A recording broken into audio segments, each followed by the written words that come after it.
Frankincense, one of the gifts given by the three wise men to the newborn Christ. As rare and as precious as gold, its smoke was thought to have divine powers that directly connected man to his God. From its source in Oman, an epic trade route was forged across Arabia to the Holy Lands, where it was shipped throughout the ancient world. And along the way, entire civilizations emerged from the desert and prospered.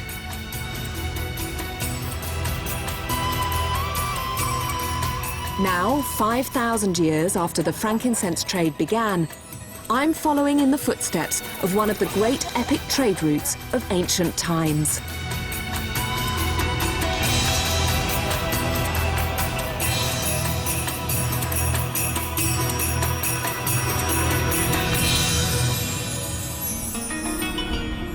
My 2,000-mile journey started in Oman with the Al-Mari tribe, the descendants of the original frankincense traders. Goodness knows what's going to happen! The ancient trail led me to Yemen, one of the most dangerous countries in the world and a stronghold of Al-Qaeda. People keep telling you, there is a risk, there is a risk. From remote desert villages, I journeyed to Riyadh, Saudi Arabia's glittering modern capital, where I got a glimpse into the lives of the super-rich. I feel like I'm in a Bond film. With my life in the hands of Saudi's first astronaut, I followed the frankincense path from above. Ah! You're mad! Safely back on the ground, the trail took me through the Muslim world's most sacred territory to the gateway of Mecca. Just magical! 700 miles north, I explored the spectacular ruins of a city built entirely on the profits of frankincense. And then I was shown new evidence of the ancient route in the Red Sea, an untouched wreck of a ship. From the coast of Saudi Arabia, I've crossed the Red Sea to reach Aswan in Egypt, to join an even more ancient trade route that followed the River Nile. I'm near Egypt's southern border. This is where the frankincense trail of the pharaohs begins, as does my journey to follow it. Incense was one of the most important commodities in ancient Egypt because the pharaohs used its smoke to communicate with their gods, and that made it as essential to life back then as water from the Nile. Vast quantities of frankincense were shipped from the south along the Nile by one people, the Nubians. Their civilization predated the pharaohs, and throughout most of their history, they controlled trade along the river. Today, they still carry profitable cargo, crowds of tourists. Although they no longer deliver frankincense, it still plays an important part in their lives. I've been invited to a Nubian village to see for myself. I'm going to a wedding. I can hear the party before I get there, and I can't wait. Nubians, I'm told, really know how to celebrate a wedding. I'm meeting the father of the bride with my wedding present, some of the frankincense I bought in Oman.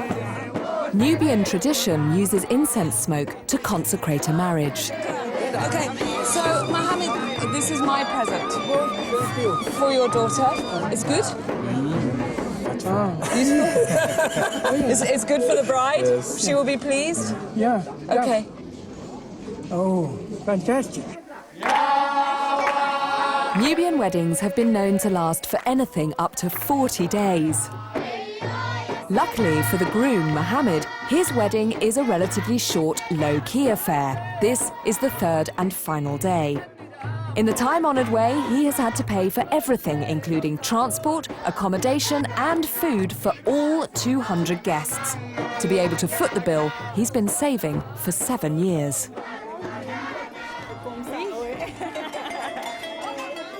This is the bride's home, but she stays out of sight until the big moment.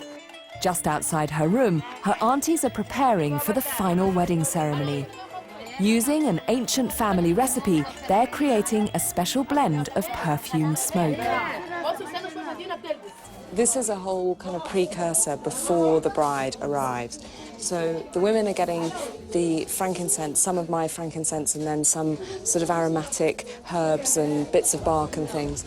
They're getting all those ready, and I think there's going to be some sort of blessing between the bride and the groom. There seems to be a tremendous amount of ritual here, and although I had a kind of, I suppose, a very traditional English wedding in a church, it kind of pales into insignificance compared to this, which is like a tremendous sort of theatrical performance.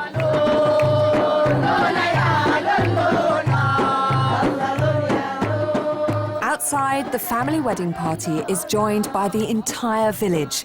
The main street is blocked off and the dancing begins in earnest. This is when the beautiful bride, 26-year-old Azar, appears. Her arrival is heralded by dancing, singing, and something totally unexpected. Not the heady perfume of frankincense smoke, but the synthetic fragrance of toilet freshener. I can't believe that I dragged 40 kilos of frankincense here, only to be upstaged by an aerosol. Finally, the mothers of the bride and groom step forward to give their children away.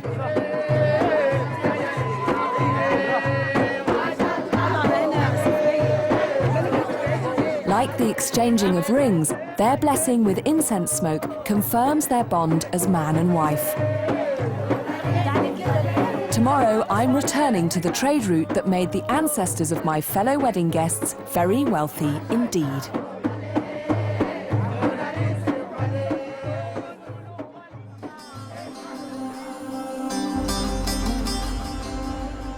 After travelling 1,000 miles from the south with their cargoes stacked high, the Nubian traders would have arrived at this remarkable site. This was the gateway to pharaonic Egypt, Philae Temple. I can't get off here. Can someone help me? Ugh. Shukran. Thank you. The original temple was built to worship the most important god of the afterlife, Osiris. It was Osiris who decided the passage of the dead into paradise and who also brought life to the world. But this temple didn't just serve a religious purpose. Because of its geographical location right at the southern point of ancient Egypt's territory and, of course, right on the river, this temple probably doubled as some kind of trading post.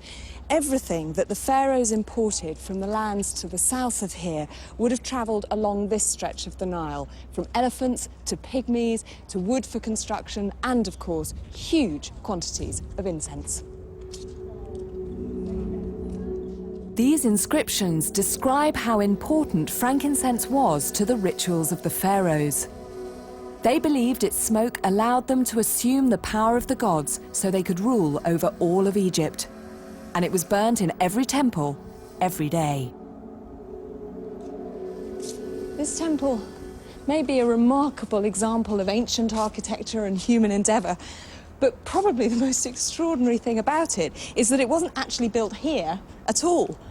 See that little green lump out in the water there? Well, that's the original Philae Island. That's where this temple stood. But when the Egyptians built the high dam, the entire area flooded, and this temple was submerged almost right to the top. So basically, the Italians got together with UNESCO, got a bit of cash and said, we'll move it to dry land. And what they had to do, you can see the posts sort of sticking out there. That was a mini dam that they built so that they could drain the water away from the temple, literally cut out block by block, bring it back here like a giant jigsaw and reconstruct it. Now, the more lucid among you may be thinking, why didn't they do that before they flooded it? I don't know either.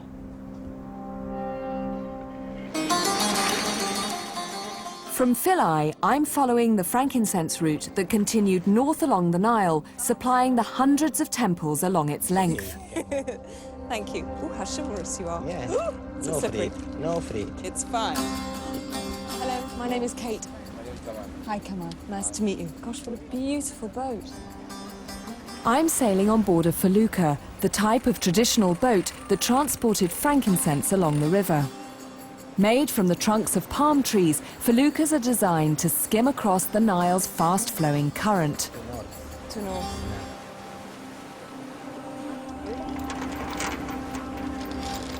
Oh, we've done it! Hooray! Gosh, I can't believe how high it is. It's so beautiful.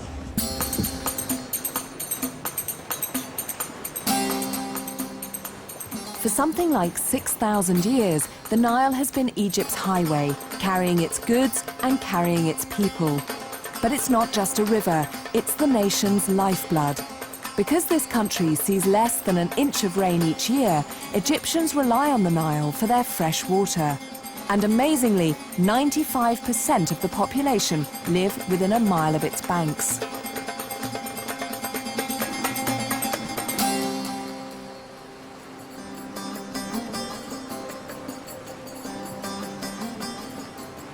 Cruise boat is coming. This is way for the cruise boat. There are a lot of them, aren't there? Many cruise boats. A lot of cruise boat here, more than 375 maybe. What do you think of them? Not good for driver. No. Why? Because a lot of oil, Yeah. a lot of smoking for the machine.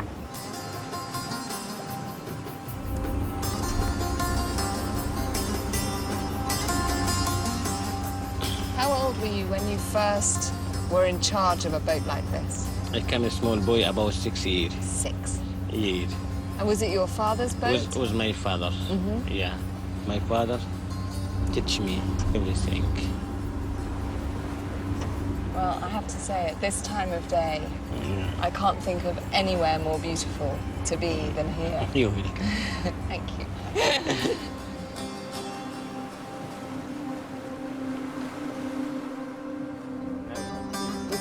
At dusk, we make camp and boil some of the Nile's water for tea, just as I imagine the frankincense traders would have done. Tomorrow, I'm going to the temple of a pharaoh whose demand for frankincense surpassed any of her predecessors.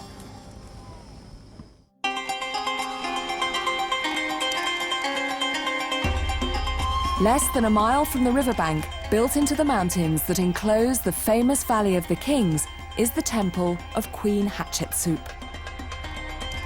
She ruled Egypt nearly 1,500 years before her more famous successor, Cleopatra, and her consumption of frankincense was legendary. The world's leading expert on Hatshepsut, Dr. Shafransky, shows me one of the very few surviving images of her.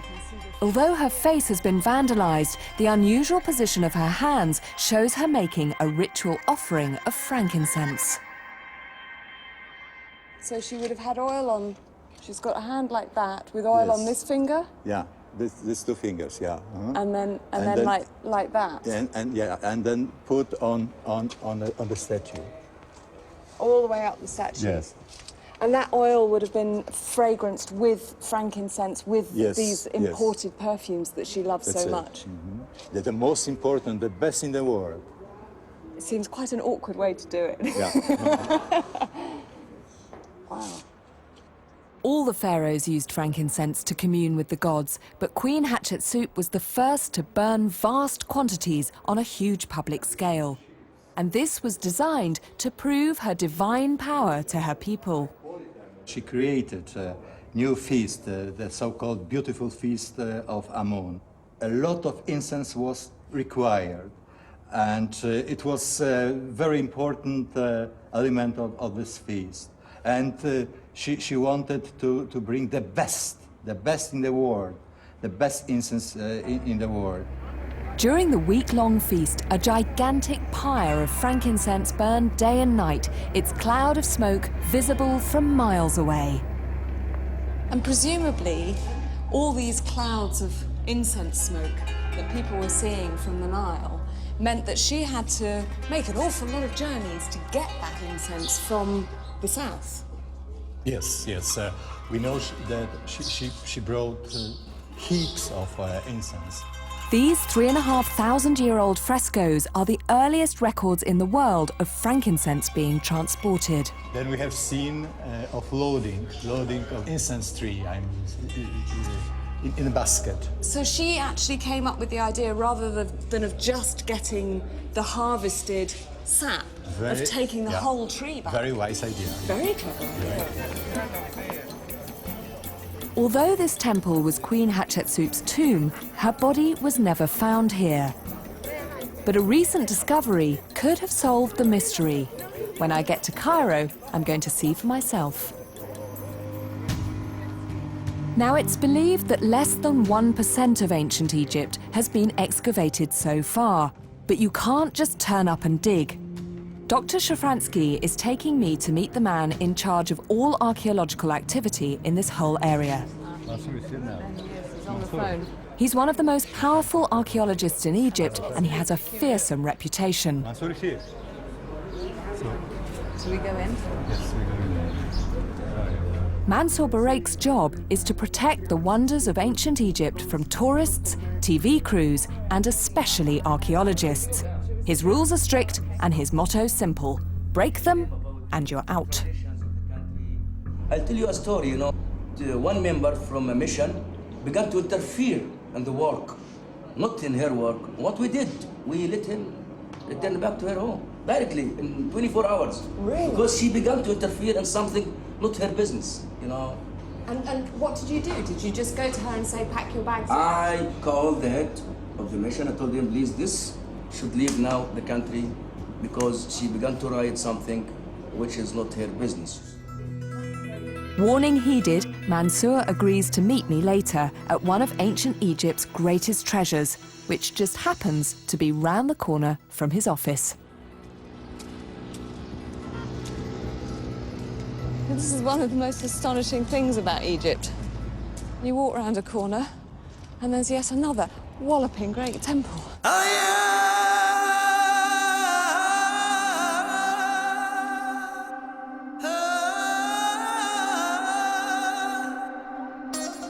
This is Karnak, the largest religious site anywhere in the world.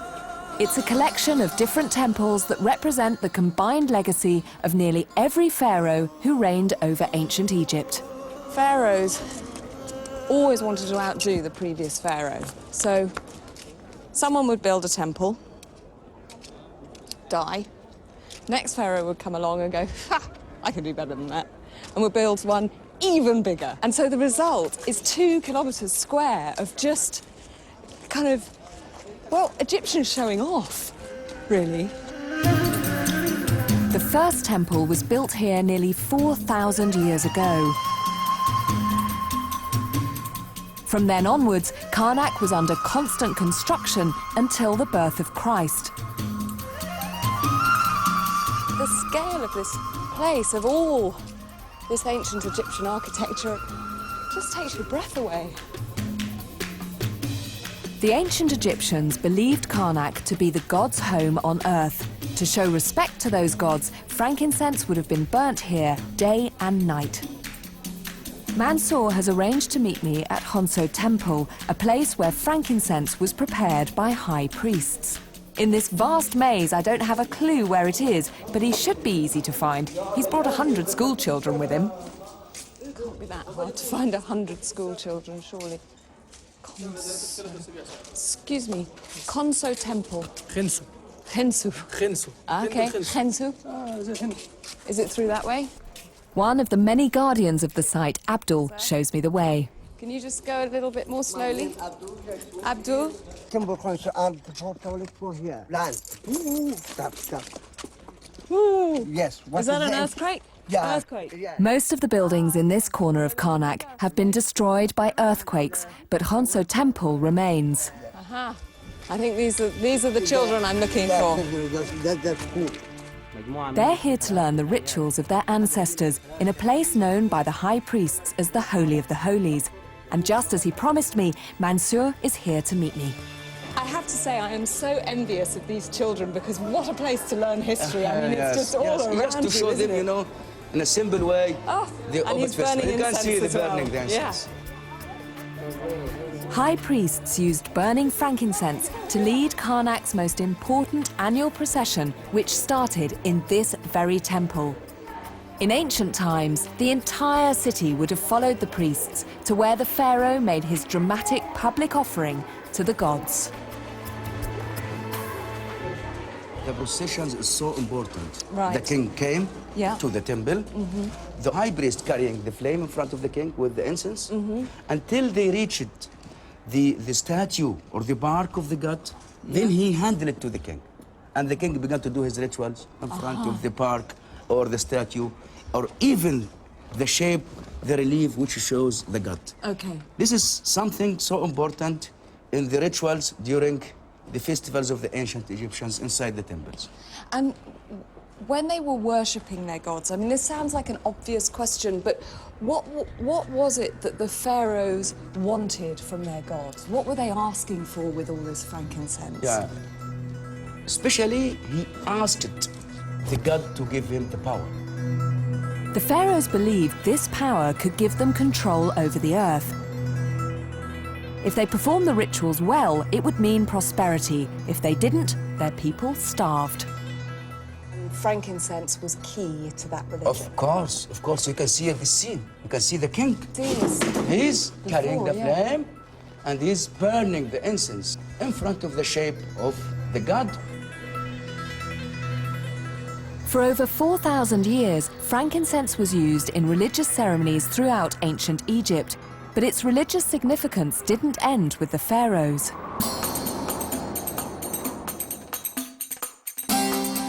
From Karnak, I'm heading 100 miles north to join a modern-day religious ceremony where frankincense is still being used. I'm sharing a bus with some Christian pilgrims who belong to the Coptic Church, one of the oldest branches of Christianity. Surprisingly, in a country I think of as almost exclusively Muslim, Coptic Christians make up around 10% of the population.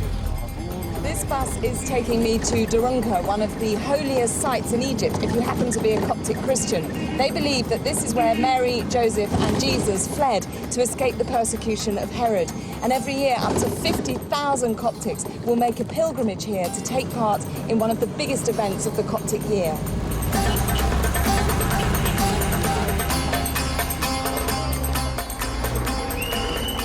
The monastery of the Holy Virgin here at Durunka is big, about the size of a small town. But every bit of it is crammed with people here to take part in the procession. Great plan to meet somebody very tall. You know the man, he's very tall. The holy man. Come. Which way? To help me find my way, I've arranged to meet one of the monks. He hasn't left the monastery for 10 years. He wanted to take himself away from the world. But the irony is, today, the world has come to him. Deacon Basil! Yes, it's me. I didn't think I was ever going to find you. Yeah. So, you are going to lead me in this madness? Yeah, it's such Okay. a blessing. Okay, I follow you. You go, and I'm Yeah, please go your ahead. willing disciple, I think. You came here for a solitary life? Yeah. Deacon Basil, you came to the wrong place. No, this is the right place, but this is the wrong time. The wrong time. So why does place. everybody come here at this time of year? To celebrate the annual fasting named after Virgin Mary. Okay, but why do it at this time of year when it's so hot and everyone seems to be almost on the brink of madness? Because it happened that this is according to the Coptic calendar. Yeah. We celebrate the fasting of Virgin Mary from 7th to 22nd of August. Okay. As part of the celebrations, monks have been praying and burning frankincense in this chapel since dawn. Just like the pharaohs, they believe the holy smoke delivers their prayers to their god. But unlike the pharaohs, they don't have their own reliable supply. Typically, this should be frankincense, but not usually we manage to find frankincense. So any kind of incense works. You know what I have? Don't say it's frankincense. It is. It's great. The monks sing in a language once used by the ancient Egyptians. This is the final prayer before the procession begins outside. But there's another thing Deacon Basil wants me to see. It's a great honour for Coptic families to have their babies baptised here, and the priest will perform about 5,000 baptisms over the next few days. Are there a lot of Coptics practicing in Egypt now? Because Egypt's predominantly a Muslim country, isn't it? Yes, it is currently, but Copts are always there. It's quite rigorous. In Britain, when a child is baptised, they just use a bit of water and they make the sign of the cross on the forehead. The child has to swim. Yes. We are a biblical church, and that's how Jesus Christ himself got baptized. Okay. By being immersed 3 times.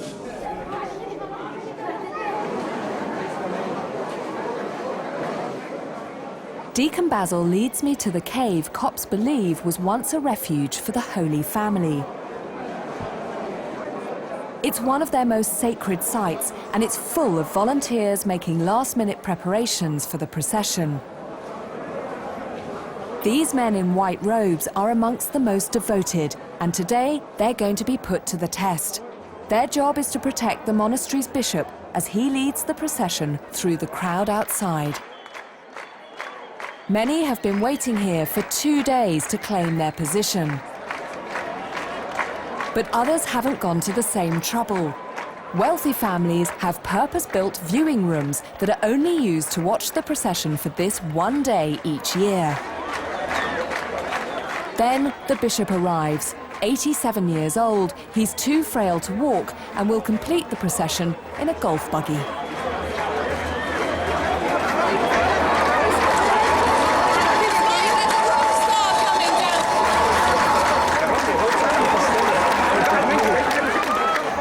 The crowd believe that a blessing from the bishop will bring good luck to them and their family for the year ahead. The closer they get, the better they think their chance is of this coming true.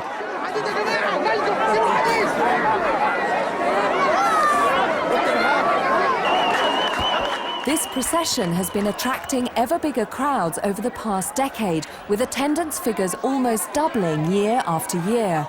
Stories of the blessed finding sudden fortune have been a motivation, but it's also been suggested that rising Islamic fundamentalism across Egypt has sparked a new wave of Christian fervour. It seems to be descending into complete chaos. They're trying to control the crowd with a barrier here, but it looks like fighting's breaking out.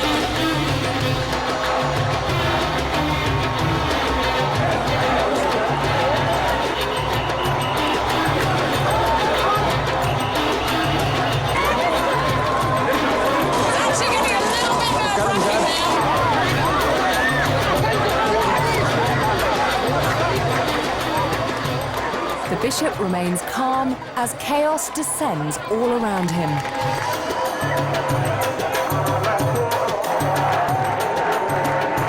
After just 20 minutes, the procession comes to an end as the bishop returns to his solitary life inside the private rooms of the monastery. The procession is officially over, and now it's just processing to get out of town. That was quite possibly the most insane experience I think I've ever had, but despite it being at times actually quite frightening, the number of people and the crush and this kind of fervour. Everyone has been incredibly friendly, and what really comes out is this pride in the Coptic faith. People coming up to me and just saying, look at all these Coptics together, look at them all. There's thousands and thousands of people here, and they're all celebrating, and they're really proud of that fact. And this sort of thing has been happening all the time, just these little spontaneous outbursts in the crowd. I think the party might go on a lot longer than I can handle.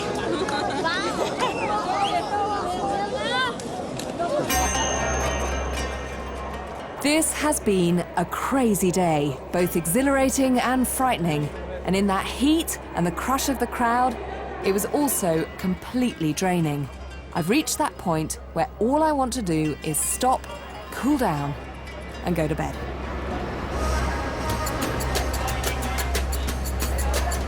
But this is Egypt, and it feels as if this country never sleeps. The nighttime, apparently, is the time to travel.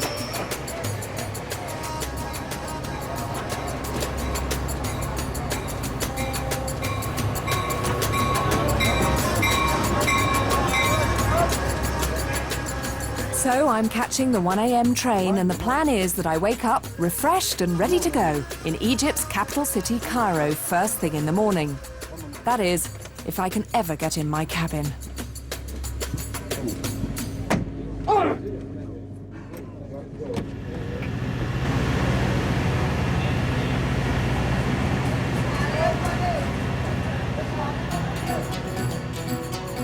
Like almost everything in this country, the train line sticks close to the Nile on my 300-mile journey to Cairo.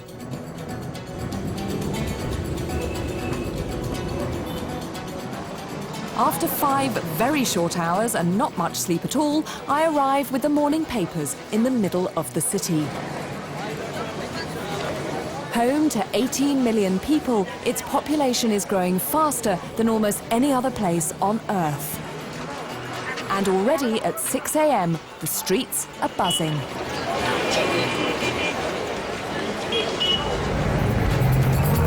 My first stop is the spice market, where frankincense has been traded since Cairo was first built. So is Cairo a good city to live in? A good city.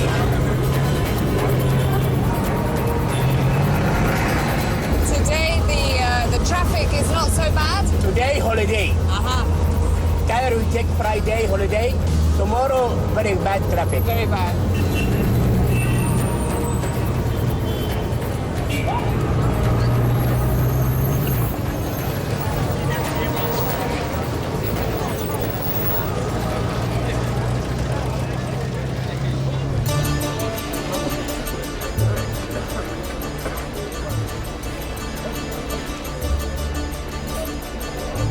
Cairo wasn't founded by the pharaohs. It was constructed instead by Muslim conquerors from Tunisia just over 1,000 years ago. That's why the heart of it is known as Islamic Cairo. Its maze of alleyways twists around hundreds of medieval mosques and forts. Thank you. Can I swap an apricot for some frankincense? Perfect. Okay, thank you. How are you? I'm fine. Good. The air is filled with the smells of 100 different spices and aromatics. It's a nose-tickling experience.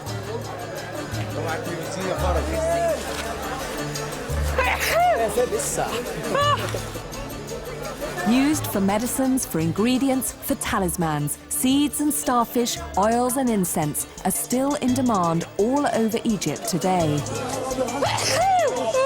Excuse me. Do you want me to help? We're going through.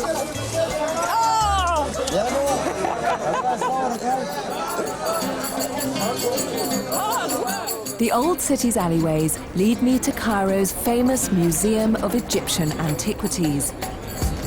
This is where the pharaoh's priceless artifacts are kept on display. It's also where the mummy, which might be that of Hatshepsut, the frankincense queen, is on show. Before I find her, first I have to make my way through crowds of tourists and 120,000 ancient Egyptian relics. So many that not all of them have been catalogued, but some are famous the world over. Tutankhamun, the pop star pharaoh. It's staggering, isn't it? Thousands of years after a man's death, people are flocking to see what he was buried with. Tutankhamun is the best known of all the pharaohs because his tomb, full of kingly treasures which included frankincense, was found intact. When modern-day archaeologists found Queen Hatshepsut's tomb, the treasures and her mummy had gone. Well, if the details of Hatshepsut's life weren't sketchy enough, her death have also caused Egyptologists to argue and wrangle for years and years. Basically, no one could find a mummy that was definitely Hatshepsut. But the discovery of the mummified remains of one of her household staff provided a clue. This is the wet nurse of Hatshepsut. She was called In. She must have been a very beautiful woman. Quite striking with all that red hair. Another mummy was found alongside her, the remains of an unidentified woman, but much less well preserved. This was the mummy of a very obese, disease-ridden woman, but recent thinking believes that the face I'm looking at now is the face of Hatshepsut. How she got there, why she ended up in that state, nobody really knows. And the evidence that this is Hatshepsut is based on one tooth. One tooth missing, another tooth found in another coffin that was apparently Hatshepsut's. So it is all still a bit of a mystery. The ancient Egyptians believed they had to be mummified so they could be resurrected and live eternally in the afterlife. But mummification was only one part of the process they had to undertake to reach the world of the gods. On the edge of Cairo are the most famous monuments in Egypt, built on the orders of pharaohs to help them travel from this life to the next.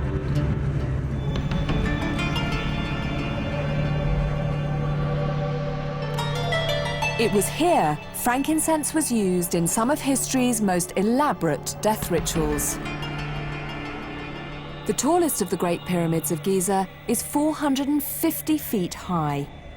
For 4,500 years, until the construction of the Eiffel Tower, it remained the tallest structure on Earth. Janice Cameron is one of the world's leading experts on the pyramids. I remember the first time I saw the Mona Lisa for real, and it was like seeing a celebrity, you know, it was something, I've seen this all my life, and this is the same. It's just, you can't quite believe that this is it, that this is actually real. It is so big. It's so big. It's so big. I remember the first time I came here driving up and it just got bigger the closer you got. It's just enormous. Can you, what went through the guy's mind? Who thought of this? I mean, Well, you got to get to the sky. Madness, isn't it? Get as close as you can. That was it, was it? Well, Trying to get to it. the sky. That's part of it, sure. Absolutely, it's astonishing. Although it took 100,000 people 20 years to build, it's the tomb of only one man, the pharaoh Khufu. Why did Khufu build it? Well, after his death, he became a god, and this was his resurrection machine. That's the Egyptological buzzword. What do you mean? So the idea was that he would put himself in this to be resurrected and, what, shut out of the top suddenly as a god, or? One thing that's interesting about ancient Egyptian religion is that this pyramid, this huge mountain of stone, represents kind of a stairway to the sky. And this is about as big a stairway as anyone could imagine. The ancient Egyptians believed that they entered the afterlife through a specific part of the sky above.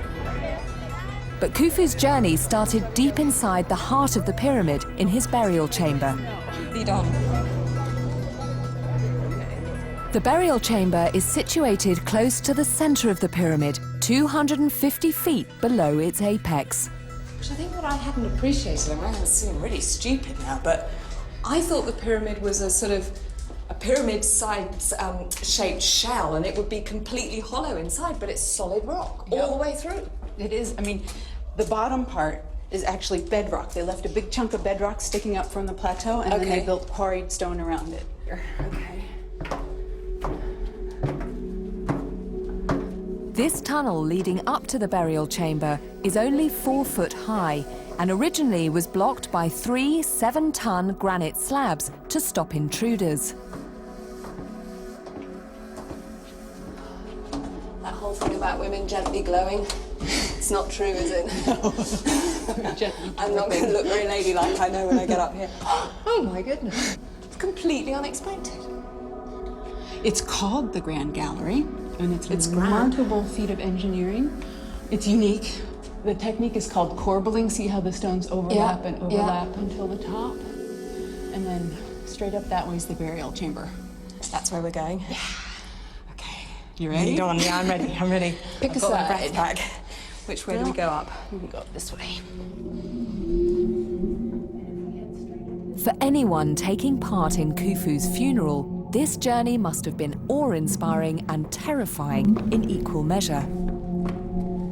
The tunnels would only have been dimly lit by torches and probably full of incense smoke. it must have felt like a procession into another world. Finally, a much smaller tunnel that leads to the pharaoh's resting place. You can't do this elegantly, can you? You could be in the most modern building in the world. Once this room was stacked full of treasures that the pharaoh believed he'd need in the afterlife. But they've long since been stolen. And this? This is the king's sarcophagus. This is where the coffins and the royal mummy would have been put. And would frankincense have played a part, or incense would have played a part? Because obviously that played a huge part later on, but is that something that would have been key at this stage as well? Incense was part of the offering ritual from the earliest periods of Egyptian history. It's listed as part of your main offering, and was definitely used as part of the funerary ritual and part of the daily cult ritual. Nice echo, huh? So the first time I ever came here, my friend Stacy and I had the place to ourselves for some reason. Yeah. And we sang a rousing rendition of Amazing Grace, which the acoustics were wonderful. It's like singing in the shower times 10. Yeah. Should we do one? I don't know the words. Go on, no, come on, do. You must remember one line. Go on, how does it start? Go on. Amazing grace.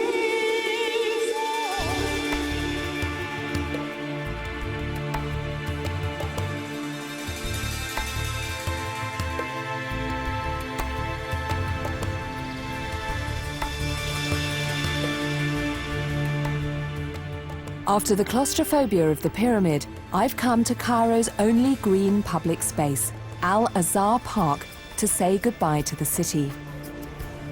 Families come here for fresh air and for the magnificent sunsets. Tomorrow, I'm leaving the metropolis, leaving behind the Nile River and the mighty trade route of the pharaohs.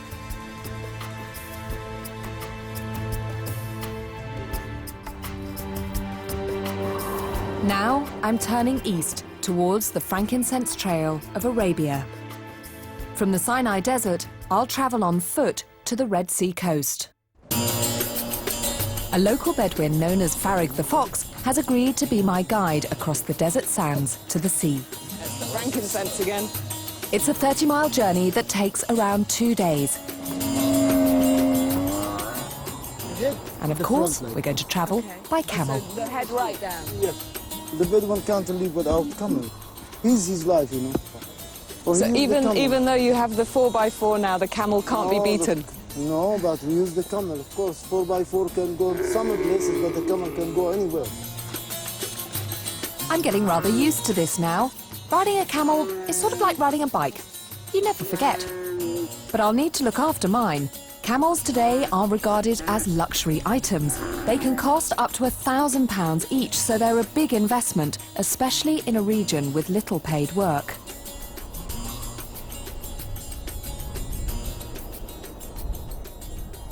There are still then Bedouin living in the Sinai in the old way? Yeah, not all of them. But some? Some of them are living old way. For the old way, more easy life. Not like the life in the village. Now, if you live in the town, you need to pay money for everything.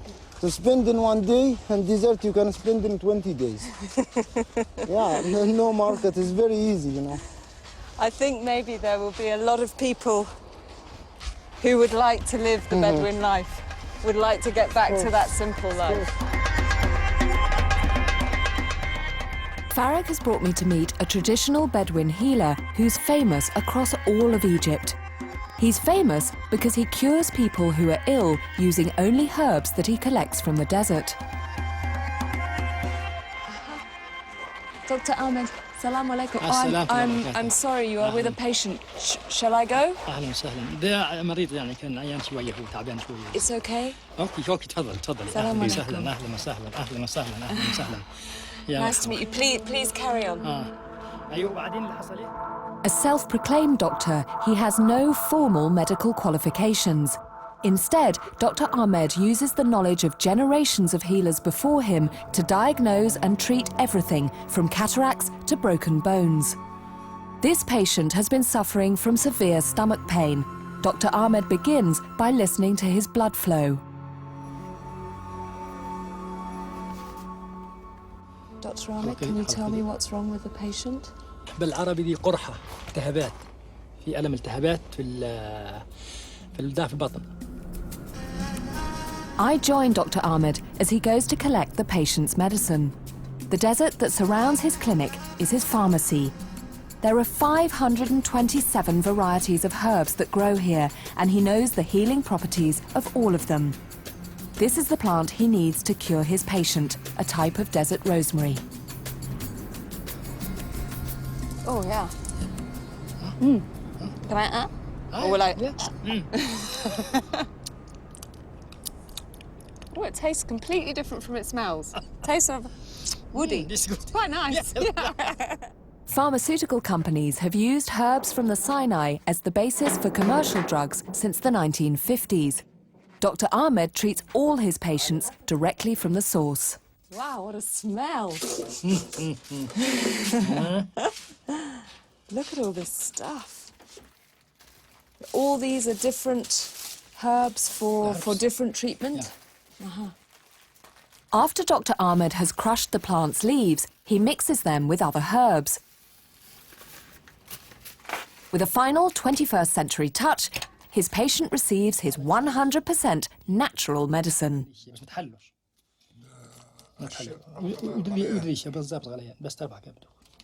How quickly will he get better? This good. He'll be good? Yeah. Good. خلاص. We need you in England. Inshallah.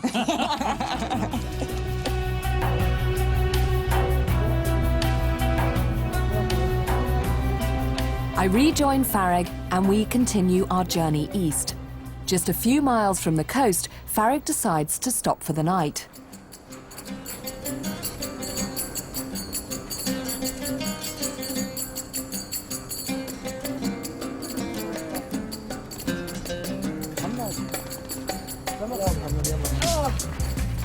And of course, there's a tent to be put up.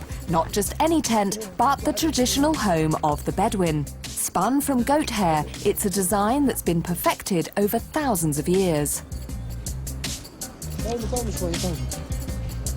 Any minute now, someone's going to ask for the instruction book. Yeah, get this one.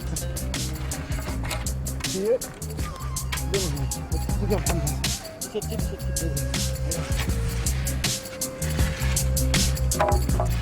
Come to here, to this one. To this line here? No, yeah, to this line, yeah. Yeah.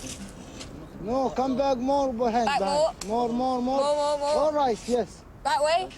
That way, بعدين نضرب. Like that? Yeah, up. يلا واحد. أيوة.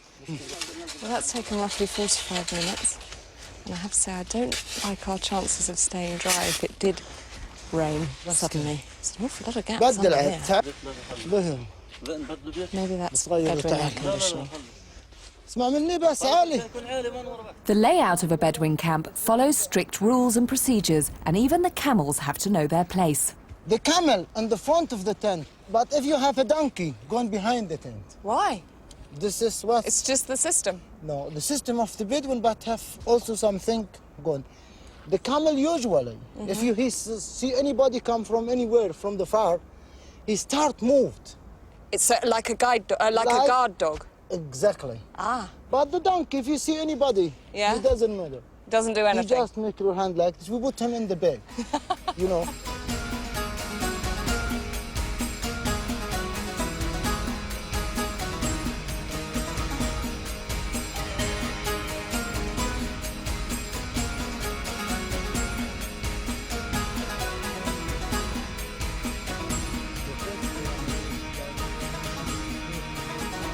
This is the Bedouin bread, and this is fish and potatoes and tomatoes all together here. Oh my word, that looks amazing. Yeah. It smells fantastic. Everything we cook it in the fire. Perfect. So, do you eat just with the bread? Yeah, like I teach you how. Okay, you go on take then, piece show of me. the bread, and first start take like this with my hand, and then we start eating. Oh, this bread is hot and so fresh. Yeah. I'm going to try a bit of this. Oh, oh, good man. When it's silent like that, you know everyone is really enjoying their food. Dinner's over by 8 o'clock and I'm ready for bed. Would it be okay if I slept outside? Because the stars are so beautiful, and in England it's always raining and you never get a chance to sleep outside. It's okay, no problem. Yeah? Where would be a good place to go? Come to show you the place. Okay. Usually we look about the wind. The wind? Yeah, Okay. to put your head to the direction of the wind. There is no wind, Farag. Yeah. It's completely still. Yeah, but will be in the night come the wind again. Here just. Here? You can let your carpet here. Okay. Yeah. So not quite in the tent, but just outside it. Yeah, of course, outside, no, of course. So I'm just at the edge of the tent, and it is quite bumpy.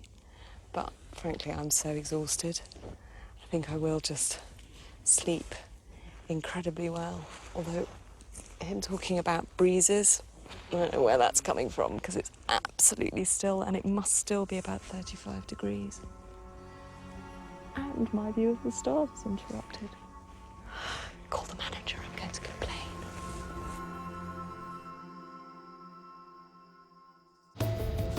At dawn, the tent we took so long to erect is taken down again.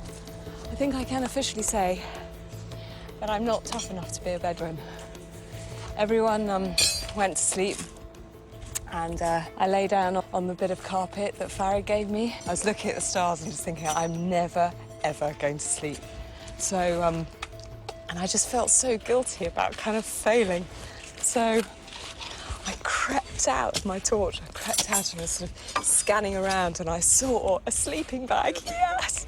So I kind of snuck it back in and unrolled it. So I had about that thick mattress, put a carpet over the top so no one would know, and then finally kind of passed out for about, I don't know, an hour. But it was so hot, so just the temperature never went down at all. And so although it's a very, very beautiful place to sleep, it wasn't the most restful night.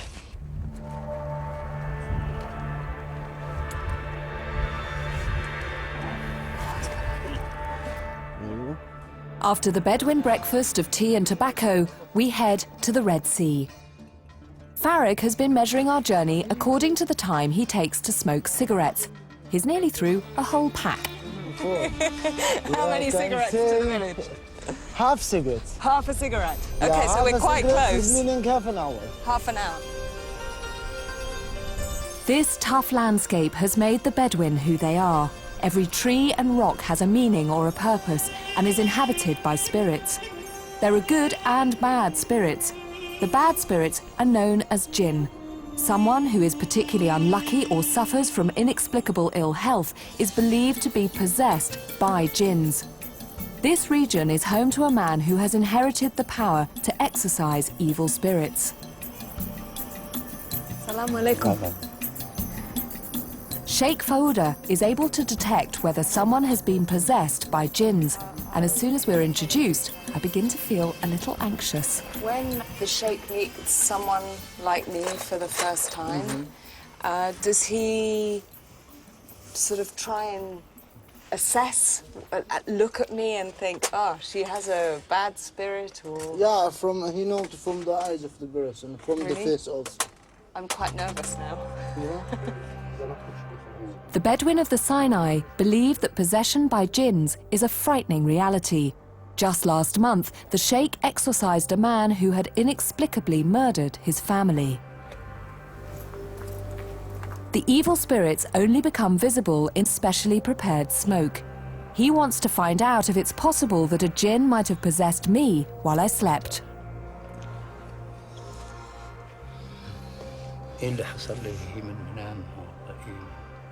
When you sleep in the night, do you cover your face? No. Or you leave it out? Out. بتخليه عليها.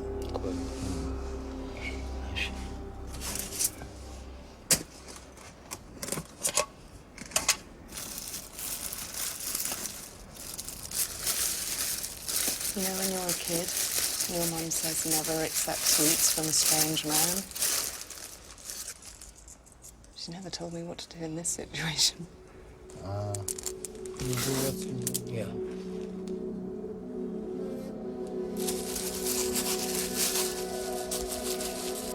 The sheikh adds frankincense to the burning embers to thicken the smoke.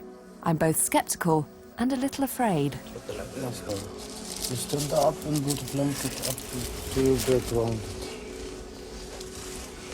Like a cloak or on my head? Yeah. No head. On my head.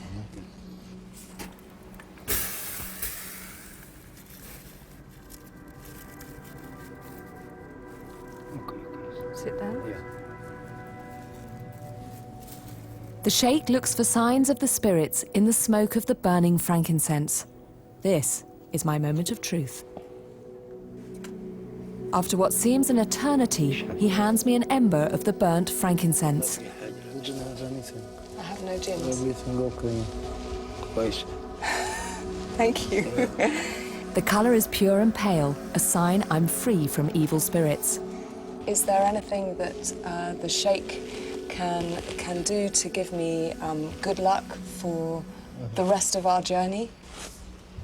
The last of the frankincense embers are added to water to make a blessing. Put it on my face? Yeah. After this, is no jinn come to you. Okay, Yeah. so I will be safe tonight Yes. and for the rest of my journey. This is exactly. Okay. Okay. Shukran. From Sheikh Fuda's cave, it's only a 2-hour walk to the Red Sea coast.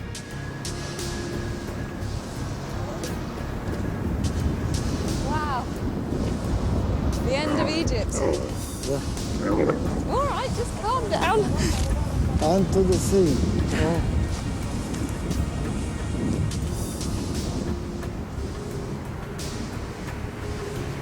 This is now the 4th nation that I've crossed on my remarkable frankincense trail. Just across the water is the Kingdom of Jordan, where I'll begin the final stage of my journey. In the next program, I leave camel trains behind and hitch a ride on the longest freight train in Arabia. There's something quite exciting about going on a train that doesn't take passengers and kind of taking off into the desert. I meet a daredevil pilot. You are a girl who knows how to make an entrance. And we trace the ancient route through one of the most spectacular deserts in the world to a hidden city built by frankincense traders. Then I cross no man's land into Israel to a different way of life and a different world. What I can do is I can call a rabbi over and explain it to you exactly. The ancient trade route leads me to the most contested religious territory on the planet, the city of Jerusalem. People have given up their lives for it. And then I make my final border crossing to the last stop on my frankincense trail, the village of Bethlehem.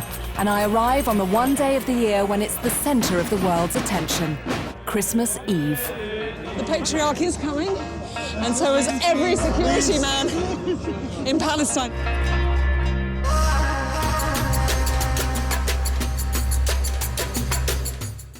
And Kate Humble continues her journey here tomorrow. Tonight, saving the giant panda, the most ambitious conservation project ever mounted. That's next on BBC HD in a Natural World special.